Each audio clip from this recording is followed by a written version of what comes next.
আসসালামু আলাইকুম রহমতুল্লাহি ওয়া বারাকাতুহু। সম্মানিত দর্শকগণ, আপনারা কেমন আছেন? আশা করি ভালো আছেন।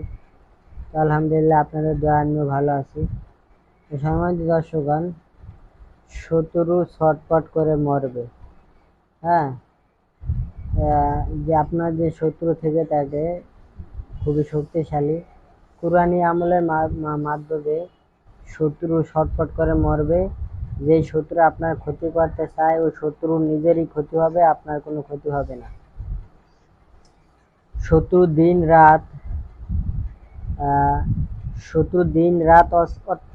রাত অত্যাচার করলে পবিত্র কুরআনের এই আয়াত পাঠ করুন। শত্রু ছটফট করে মরবে, সে চতুর্দিকে অন্ধকার দেখবে।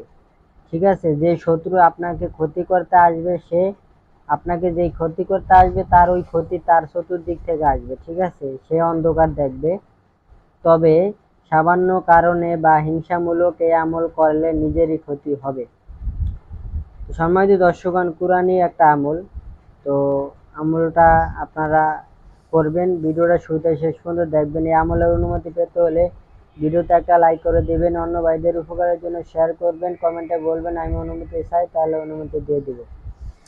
প্রত্যেক দিন 33 বার এই আয়াত পাঠ করতে হবে। পাঠ করে নিজের বুকে ফু দিবেন এবং আপনার চারদিকে বাতাসেও ফু দিবেন। আল্লাহর কাছে শত্রু দমনের জন্য সাহায্য প্রার্থনা করবেন। আয়াতটি এই। তো সম্মানিত দর্শকগণ, এই আমলটা করবেন কিভাবে? সর্বপ্রথম এখানে দুরূদ শরীফের কথা বলা হয়নি। তো দুরূদ শরীফ আগে 3 বার দুরূদ ইব্রাহিম পড়বেন। তো যে দুরূদ ইব্রাহিম 3 বার পড়বেন, তারপরে এই আমলটা শুরু করবেন। যেমন আমলটা করবেন ফজর এবং এশা, মানে আপনি যদি ফজরের সময় টাইম পান তাই ফজরের সময় করবেন। যদি ফজরের সময় না পান, প্রত্যেক দিন এশারের নামাজের পর করবেন। ঠিক আছে, 3 বার ওই নামাজ পড়ার পরে ওই নামাজের স্থানে বসে 3 বার দুরূদ ইব্রাহিম পড়বেন। তারপরে বিসমিল্লাহির রহমানির রহিম বলে বিসমিল্লাহ একবার বলবেন। তারপরে বলবেন অল্লাহু গলিবুন আলা আমরিহি, অল্লাহু আলা গলিবুন আলা আমরিহি। ঠিক আছে, এই আয়াতটা আপনারা ভালো করে মুখস্থ করে নেবেন। তো 33 বার পড়বেন এই আয়াতটা। খেয়াল রাখবেন যাতে বেশিও না হয় কমও না হয়। আমল করতে আগে মুখস্থ করে নেবেন, পরে যখন আমল করতে বসবেন যাতে ভুল না হয় খেয়াল রাখবেন। 3 বার দুরূদ ইব্রাহিম পরে বিসমিল্লাহ বলে অল্লাহু আলা গলিবুন আলা আমরিহি, অল্লাহু গলিবুন আলা আমরিহি, অল্লাহু গলিবুন আলা আমরিহি, এভাবে 33 বার পড়বেন। এই আমল প্রত্যেক দিন পাক পবিত্র অবস্থায় এশার ফজর বা এশার নামাজের পর এই আমল খুবই উপকারী। ঠিক আছে, তো সম্মানিত দর্শকগণ, আশা করি আমার কথা বুঝতে পারছেন।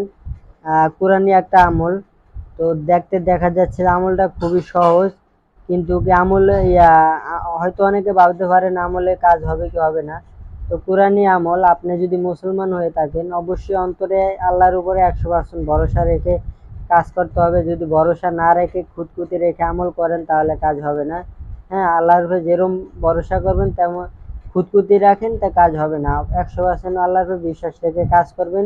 প্রত্যেক দিন ফরজ অথবা এশারের নামাজের পরে যেই ফজরের সময় পাইলে ফজরের সময় করবেন, এশারের সময় পাইলে এশারে সময় করবেন। তবে দৈনিক একই টাইমে আমল করতে হবে। যদি ফজর কালা শুরু করেন দৈনিক ফজর কালা করবেন, দৈনিক এশারে কালা করলে এশারে কালা আমল করবেন।